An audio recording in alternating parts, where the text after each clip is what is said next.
な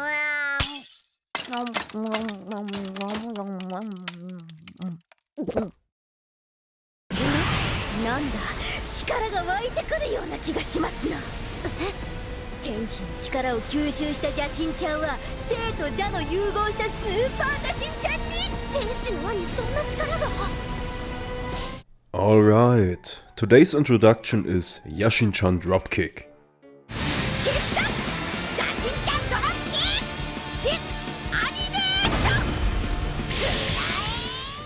In general, it's about the high school girl Hanazono Yurine, who has an interest in the occult and bought a magic grimoire at a second-hand bookstore.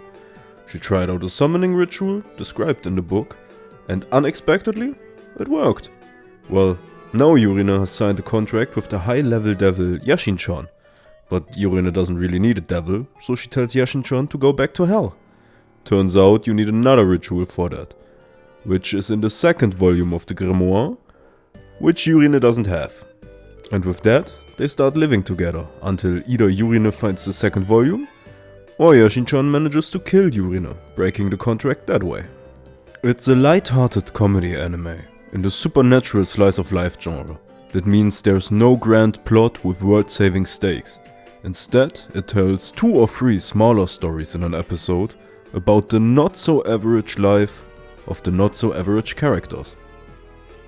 So for example, the first episode is all about Yurine's birthday and a hot pot party they're having together. Of course, Jashin-chan is up to no good and has other plans. But despite everything, they all had a good time. So the episodes are more loosely connected and focus on the characters more than the events. And speaking of the characters, there are 2 main characters and a whole bunch of supporting crew. For one, you have your scummy, no-good snake devil called Jashin-chan.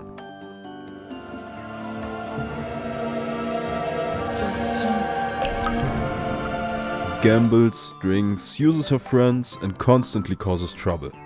She pushes things too far and is inconsiderate. Her signature move is her dropkick, which she often uses against Yurine. Yurine, on the other hand, generally is a more well-mannered girl, with some bizarre interests in occult stuff. She's not playing around as much and is more, well, proper. But despite her cute appearance, she's very much intelligent, extremely strong and quite ruthless, especially towards Jashin-chan. She enjoys tormenting her whenever the snake demon attempts to kill her, which is often. However, she also has a kind side, showing care towards her other supernatural friends like Piccola or Medusa. And speaking of supernatural friends, for one we have Piccola, the starving angel. She's a mainstay and my personal favorite side character. She lost her halo, so she's now effectively just a mortal until it regenerates. She works part-time jobs in the hope of one day affording to rent an apartment, because she's currently homeless, and she's always looking forward to her next meal. Medusa, who wears a paper bag on her head when she's around normal humans, because anyone who looks at her gets petrified.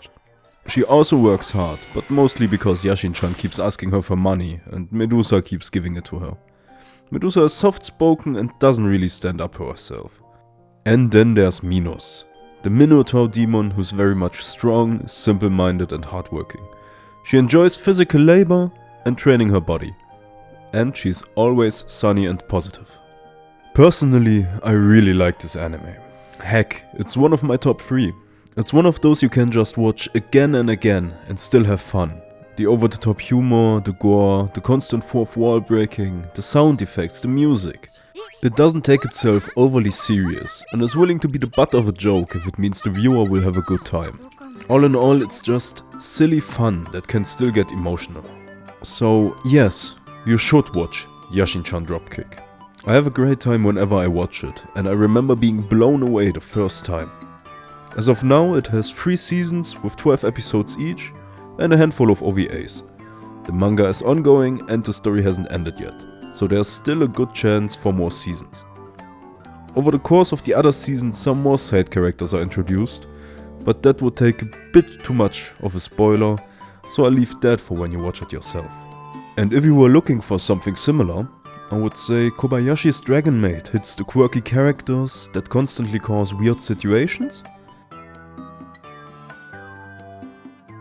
whereas Konosuba would be similar in the humor and the silly events caused by characters constantly causing trouble.